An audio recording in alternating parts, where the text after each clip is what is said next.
Have you ever met someone whose discipline was frightening? Not the kind who talks about waking up early, not the kind who posts their gym routine online. I'm talking about the person who operates with a level of consistency that makes others uncomfortable. The person who never breaks, never negotiates, never makes excuses. You might have wondered what separates them from everyone else. What makes their discipline so absolute that it seems almost inhuman? The answer lies not in modern psychology, but in ancient Sparta. 2,500 years ago, the Spartans created a training system so brutal, so uncompromising, that it transformed weak boys into the most feared warriors the ancient world had ever seen.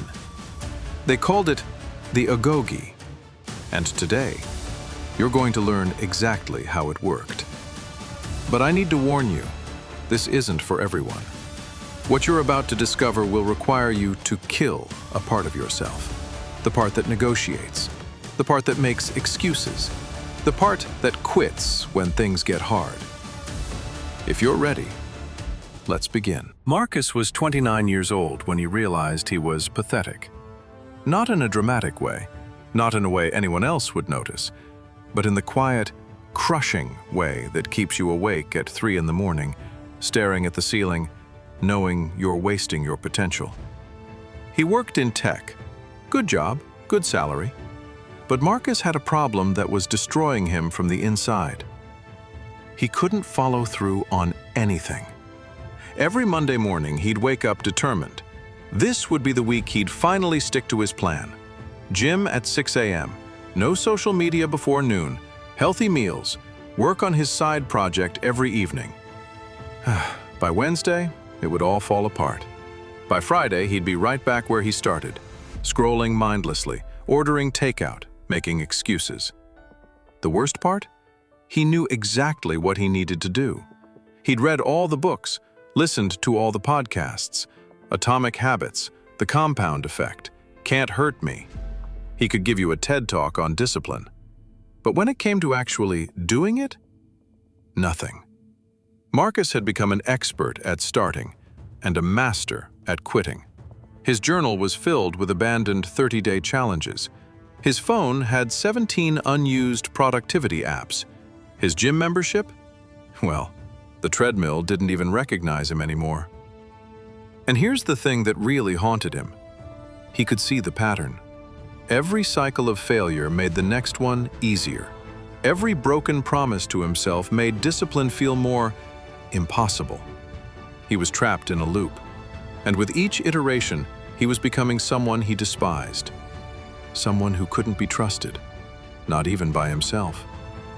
Then, something changed. Marcus met someone who would introduce him to a system created 2,500 years ago. A system that didn't rely on motivation. A system that didn't depend on willpower. A system designed to turn the weakest boys into warriors. The Agoge Protocol. Marcus met Victor at a business networking event.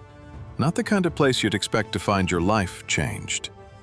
Victor was in his 60s, former military, now an executive coach for Fortune 500 CEOs. But what caught Marcus's attention wasn't Victor's resume.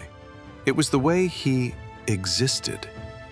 Victor spoke quietly, but everyone listened. He moved with precision. No wasted energy, no unnecessary words. There was something unsettling about his consistency. Over coffee, Marcus made a mistake. He complained about his lack of discipline, about his inability to follow through, about how he knew what to do but couldn't make himself do it.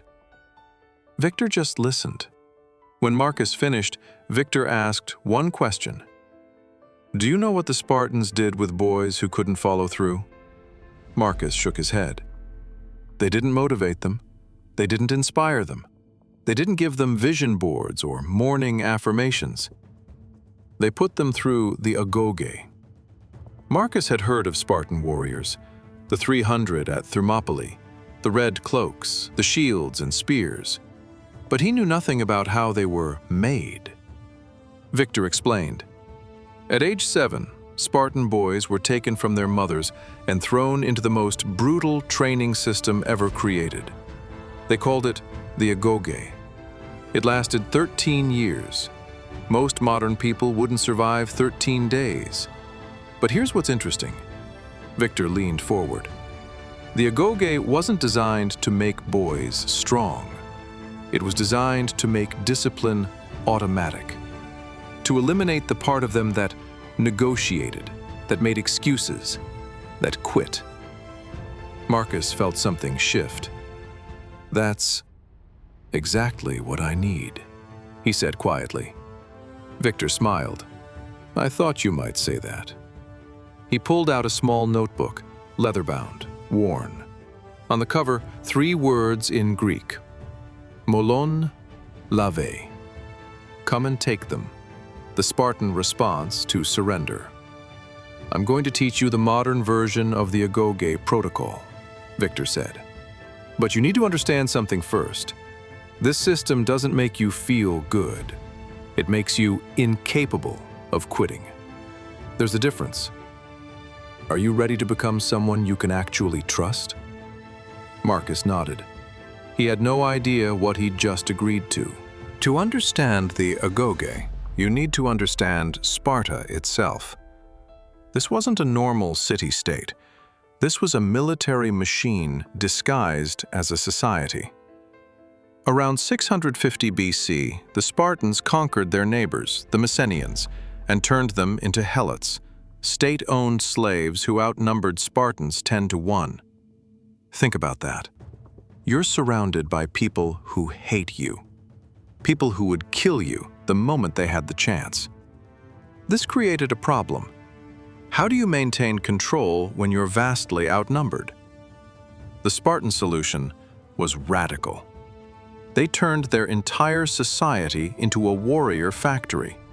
Every male citizen became a professional soldier, not just trained, not just skilled, obsessed with warfare from age 7 until death.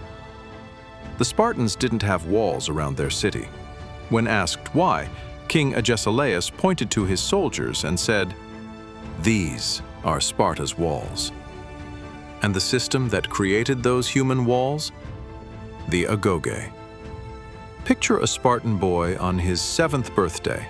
His name is Alexios. He's just a child, still sleeps with a wooden toy soldier his father carved for him, still cries when he skins his knee. On this birthday, everything changes. Alexios is taken from his mother's home. No goodbye, no comfort, no promises of return. He's assigned to an Agoge, a herd of boys his age. From this moment forward, he belongs to the state. The training is designed to be brutal. The boys are given one cloak, no shoes. They sleep on reed beds they make themselves from plants they gather bare-handed from the river. The reeds cut their hands. The ground is cold. This is intentional. They're fed minimal rations, deliberately. The boys are expected to steal food to survive. But here's the twist. If they get caught stealing, they're beaten. Not for stealing, for getting caught. The lesson? Excellence isn't optional. Failure has consequences.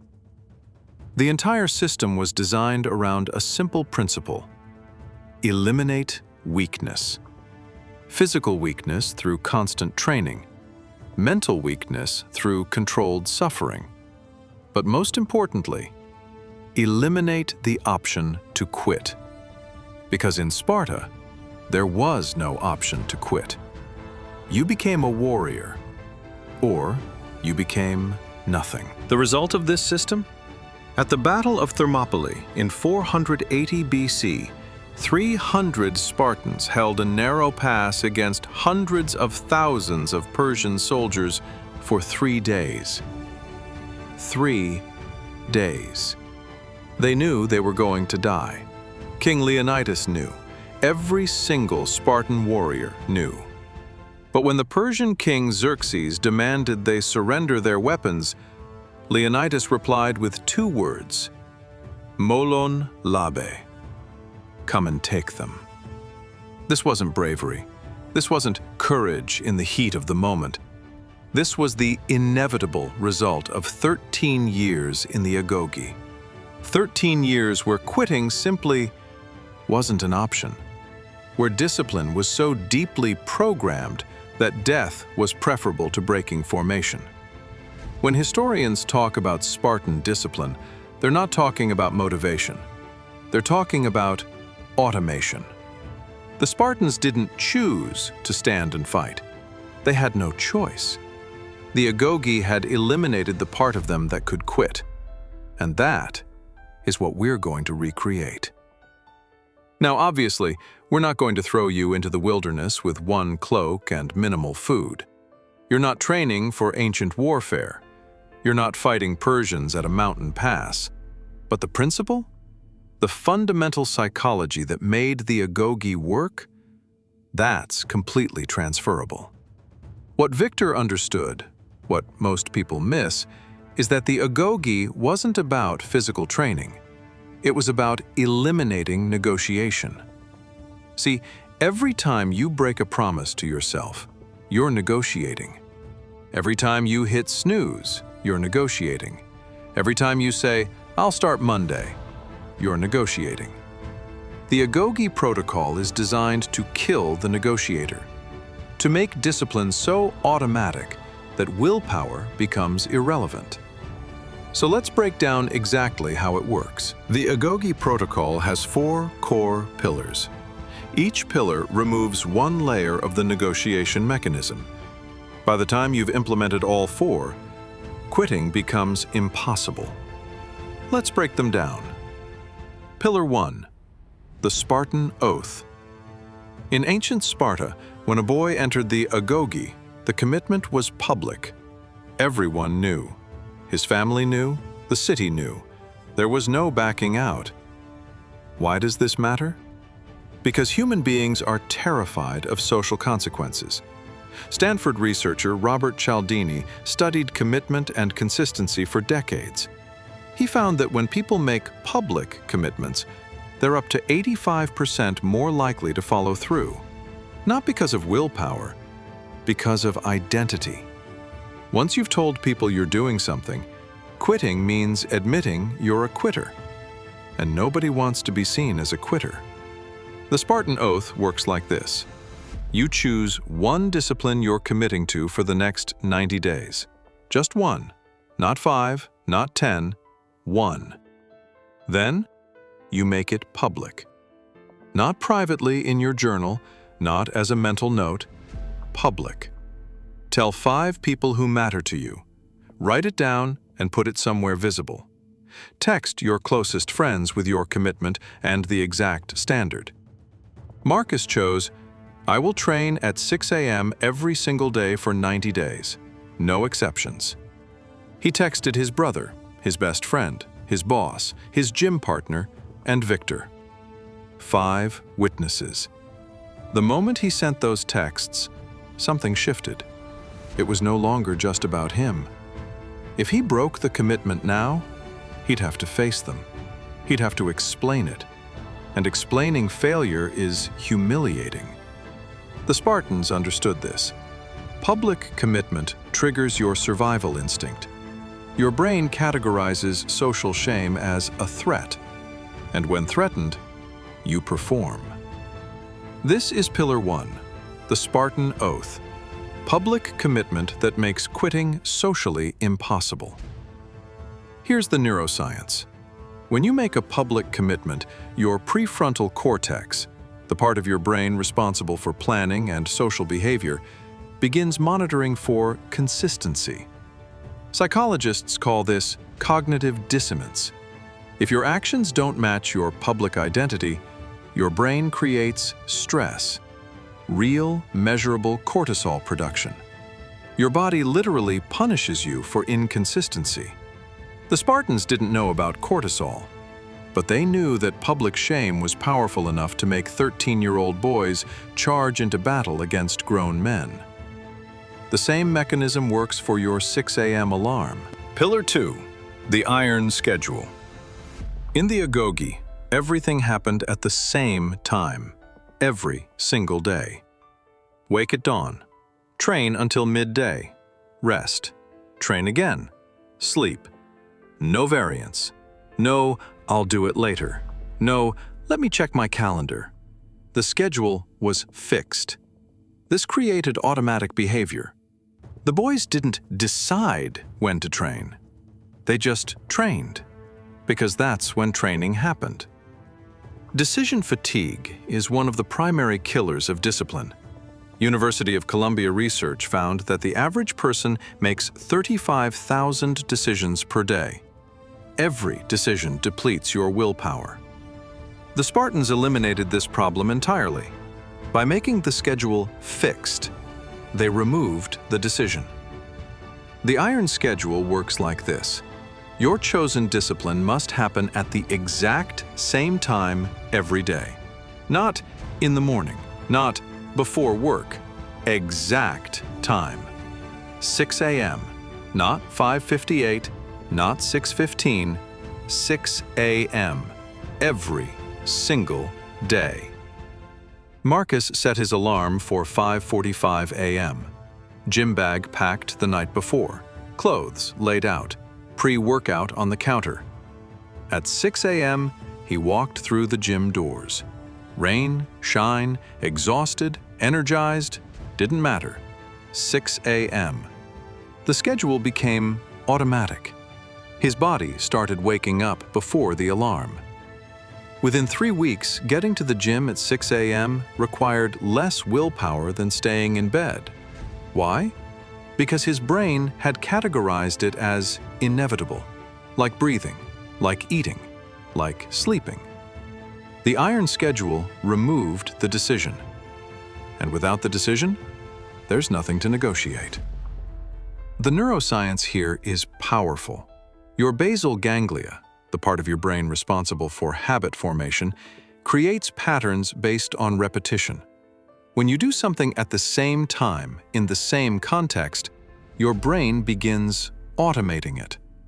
University of College London research found that it takes an average of 66 days for a behavior to become automatic. But here's the key. It only works if the time and context remain identical. Change the time, your brain treats it as a new behavior. Change the context, new behavior. The Spartans understood this instinctively. Fixed time, fixed location, fixed sequence. Automation. Pillar 3. The Laconic Ritual. Sparta was located in a region called Laconia. The Spartans were famous for using as few words as possible. This is where we get the word laconic, brief, to the point, no excess. In the Agoge, the boys followed the same sequence every single day. Wake, cold water, training, meal, rest, training, sleep. Same sequence, same order, no variation. This wasn't about flexibility. This was about elimination of choice. When the sequence is identical, your brain stops processing it as individual decisions. It becomes one automated routine. Charles Duhigg, in The Power of Habit, calls this chunking. Your brain bundles multiple actions into a single neurological pattern. Pull trigger, gun fires. Same thing. Morning alarm, get up. Gym clothes, pre-workout. Drive, gym. One pattern, no decisions. The laconic ritual works like this. Your discipline must follow the exact same sequence every time. Not similar, identical. Marcus's sequence. Alarm at 5:45 a.m. Feet on floor immediately. Bathroom. Face walls. Cold water. Gym clothes, already laid out. Pre-workout, already prepared. Keys, wallet, phone, car. Drive. Gym doors at 6 a.m. Exact sequence, every single day. After 40 days, the sequence became automatic.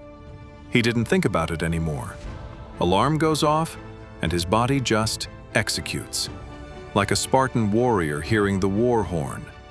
No thought, no negotiation, just movement. This is the laconic ritual. Same sequence, every time. Automation. MIT neuroscientists discovered that habit loops follow a three-part structure: cue, routine, reward. But here's what they found. When the routine is consistent, same steps, same order, the entire loop becomes automatic faster. Your brain begins anticipating the next step. It preloads the neural pathways. By the time you're putting on your shoes, your brain has already activated the patterns for the drive, the gym, the workout. You're not deciding anymore. You're executing a preloaded program. The Spartans created warriors who didn't decide to fight. They just fought. Because that's what the sequence demanded. Pillar 4. The shield wall. In Spartan warfare, the phalanx was everything.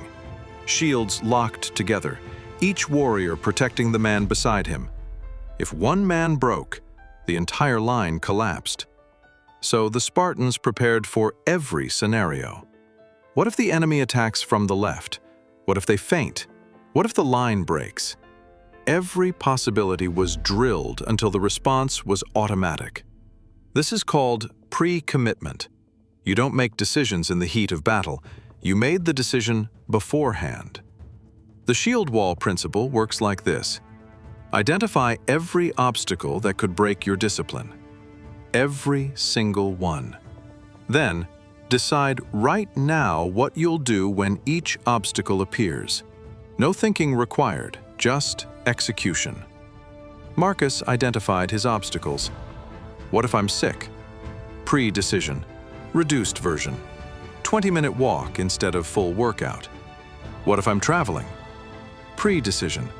Hotel gym or bodyweight routine in the room. Same time. What if I'm injured? Pre-decision. Physical therapy exercises. Same time, same place. What if I'm invited to a late dinner the night before? Pre-decision. Leave by 10 p.m. No exceptions. Every obstacle got a pre-decision. When the obstacle appeared, there was no negotiation, just execution of the predetermined response. This is critical. Most people fail because they try to make decisions when they're tired, when willpower is depleted, when emotions are high. The Spartans removed this problem. Decisions were made during training. In battle, you just executed. Same with your discipline. Make decisions now, execute later. No thinking, no negotiating, just movement. Stanford psychologist Baba Shiv conducted a study on decision fatigue. He found that people who made multiple decisions throughout the day were 60% more likely to choose immediate gratification over long-term goals. Your willpower is finite. Every decision depletes it. By the time you're deciding whether to go to the gym at 6 a.m., you've already made hundreds of decisions. You're weak. The shield wall removes this vulnerability. You made the decision 3 weeks ago. All that's left is execution. Pre-commitment eliminates negotiation. And without negotiation, discipline becomes inevitable. Let's review the 4 pillars of the Agoge protocol. Pillar 1, the Spartan oath. Public commitment that triggers social pressure. Pillar 2, the iron schedule. Fixed time eliminates decision fatigue. Pillar 3, the laconic ritual. Identical sequence creates automation. Pillar 4, the shield wall. Pre-commitment removes negotiation. 4 pillars. Each one removes a layer of resistance. Each one makes quitting more difficult. Together, they make discipline automatic. Just like the Agoge turned 7-year-old boys into warriors, These 4 pillars will turn you into someone who doesn't quit. Marcus wasn't the only one Victor taught the Agoge protocol to. Let me tell you about Sarah. Sarah was 34, senior marketing director at a Fortune 500 company. From the outside, she had it all. Corner office, 6-figure salary, respected by her team. But inside, she was drowning. Sarah's problem wasn't lack of discipline at work. At work, she was ruthless. Deadlines? Met. Presentations? Flawless. Client meetings? She dominated. But her personal life?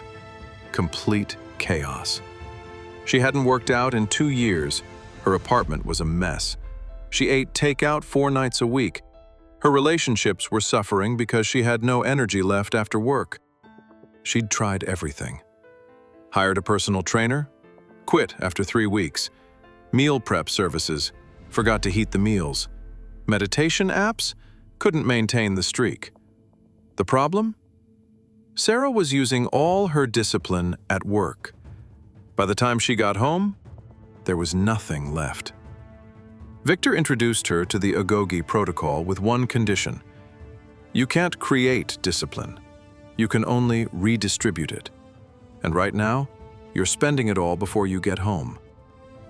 Here's what Sarah did. She chose one discipline. Daily 6:30 a.m. workout. Before work, before emails, before anything. The Spartan oath. She told her entire team at a Monday morning meeting. For the next 90 days, I will not schedule any meetings before 8 a.m. because I'll be at the gym from 6:30 to 7:45. No exceptions. Public commitment. 30 witnesses.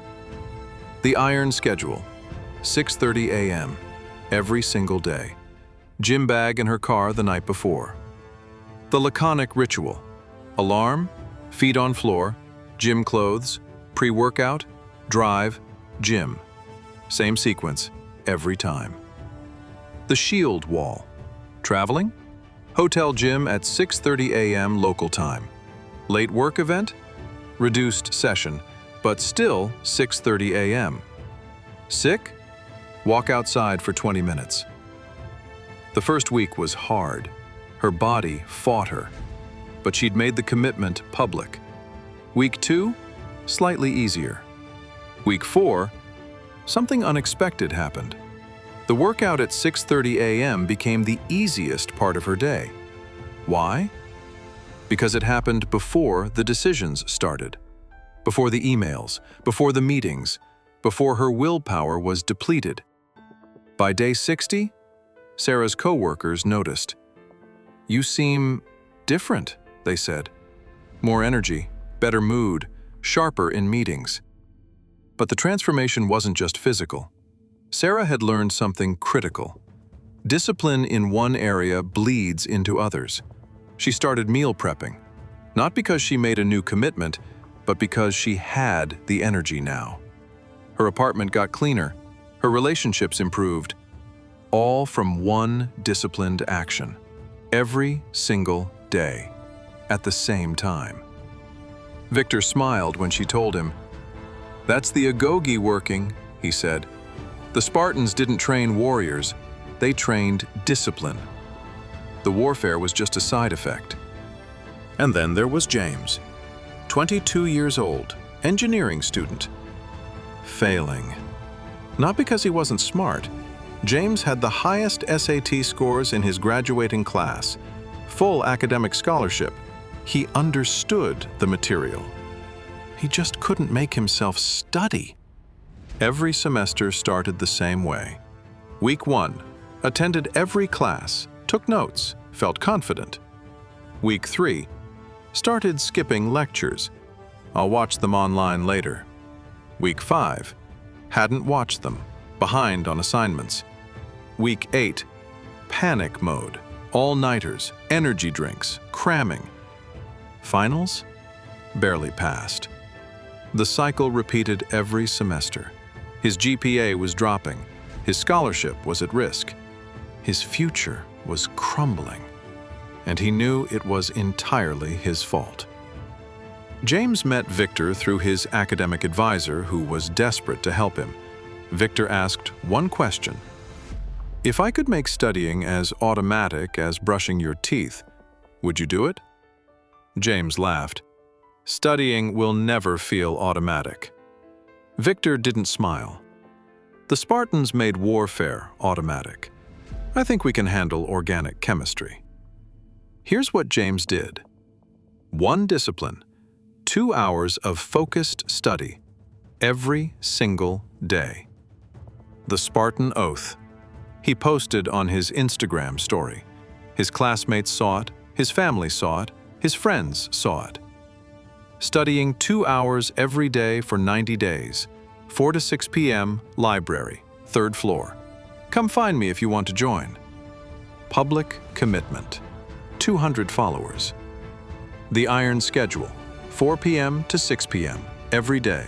Same library, same desk if possible. The Laconic Ritual. Pack bag at 3:30 p.m. Walk to library, 3rd floor, same desk, phone on airplane mode, noise-canceling headphones, first subject. Exact sequence. The Shield Wall. Weekend? Still 4 to 6 p.m. Game day?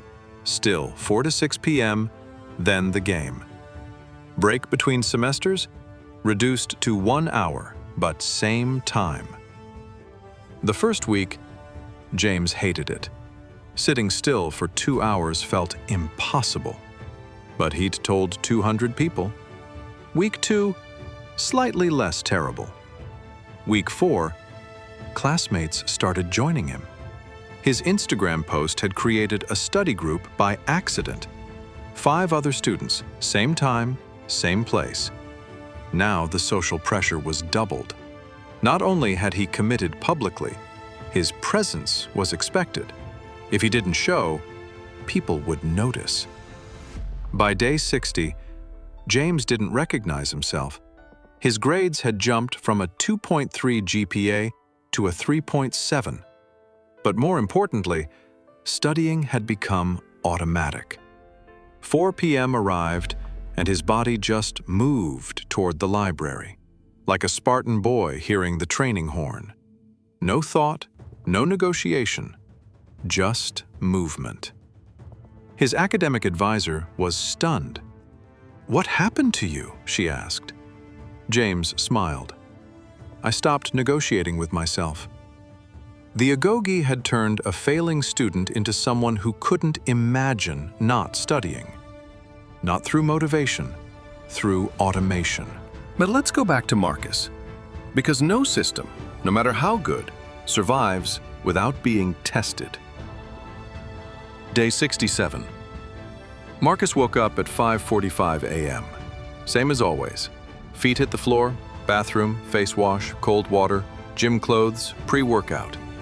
Then he felt it. Sharp pain in his lower back. Not soreness, not tightness. Pain. The kind that makes you freeze. The kind that makes you question everything. Marcus had pulled something. Badly.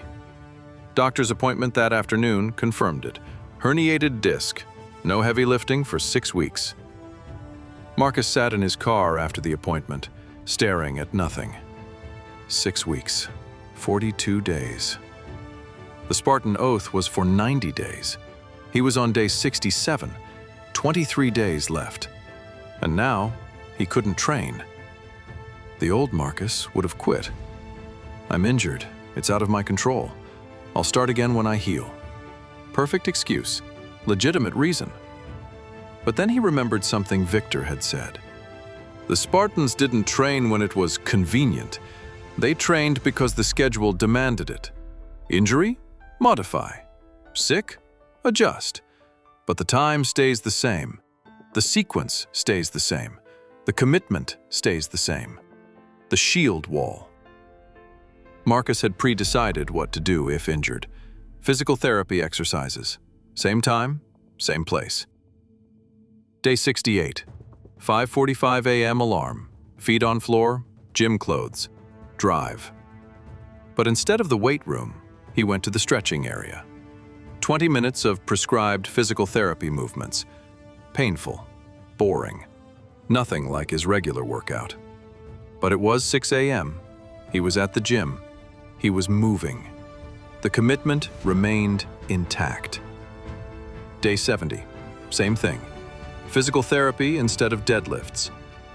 Day 75. It was agony doing these tiny movements while watching others lift heavy. Day 80. He wanted to quit so badly.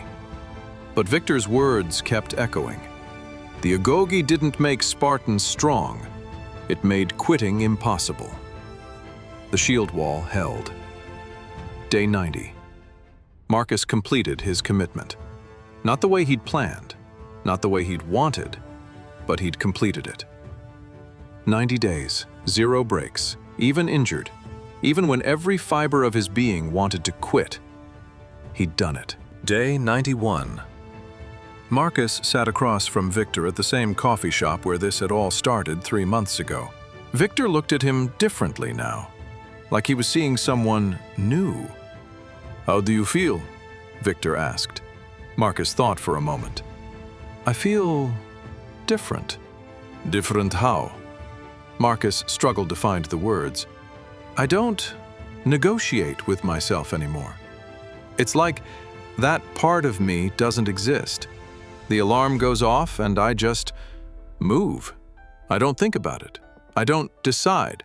I just do it." Victor nodded slowly. "You know what the Spartans called that?" Marcus shook his head. "Eunomia, good order.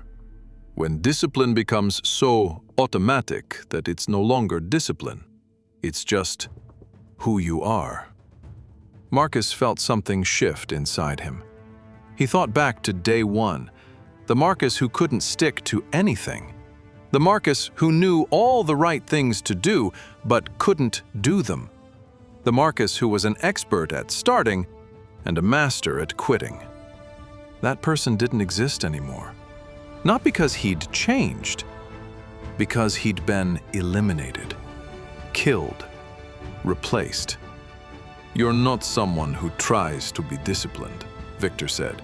"You're someone who is disciplined. There's a difference." The Spartans understood that. Discipline isn't something you do, it's something you become. Marcus looked down at his hands. 90 days ago, these hands couldn't commit to anything. Now, these were the hands of someone who finished what he started, who honored commitments, who didn't negotiate. Victor leaned back. "Do you know what's interesting? Other people are starting to notice. Your brother texted me, said you seem different, more reliable, more solid." Marcus hadn't even realized. But Victor was right. The discipline had bled into everything. Work, more focused. Relationships, more present. Decisions, cleaner, faster. One commitment, 90 days, changed everything. Not because working out is magical, because becoming someone who doesn't quit is magical. The Spartans called their warriors homoioi, Victor said, equals, not because they were all the same, because they'd all passed through the same fire. They'd all proven they couldn't be broken. You've passed through your fire, Marcus. Marcus felt it. He was different. Not motivated, not inspired, transformed. From someone who negotiated to someone who executed. From someone who tried to someone who did. From someone who started. So here's my question for you. What's your Agoge going to be? What's the one discipline you're going to commit to for 90 days? Not 5 disciplines, not a complete life overhaul, one thing. Same time, every single day, for 90 days. And I want you to understand something. This isn't going to feel good. The first 3 weeks, you'll hate it. Your body will fight you. Your mind will give you every reason to quit. But that's the point. The Agoge wasn't designed to make you comfortable. It was designed to make you incapable of quitting. So here's what you need to do. Step 1. Choose your discipline. One thing. Be specific. Step 2. Make it public. The Spartan Oath. Tell 5 people who matter. Step 3. Choose your exact time. Same time, every day. The Iron Schedule. Step 4. Design your sequence. Identical every time. The Laconic Ritual. Step 5. Identify every obstacle and pre-decide your response. The Shield Wall. Then you start. And you don't stop. For 90 days. Now, here's what's going to happen. Week 1, hard. You'll question everything. Week 2, still hard, but slightly less. Week 4, it gets easier. Week 6, people start noticing. Week 8, you start noticing changes in other areas of your life. Day 90, you won't recognize yourself. Not because you've achieved some massive goal, but because you've become someone who doesn't quit. And once you become that person, everything changes. The Spartans knew this 2,500 years ago. Now you know it too. Will you negotiate, or will you execute? The choice is yours. But if you're ready, if you're truly ready to kill the part of yourself that quits, start tomorrow, same time, every day, for 90 days. Become unbreakable. Ancient warriors, modern mastery.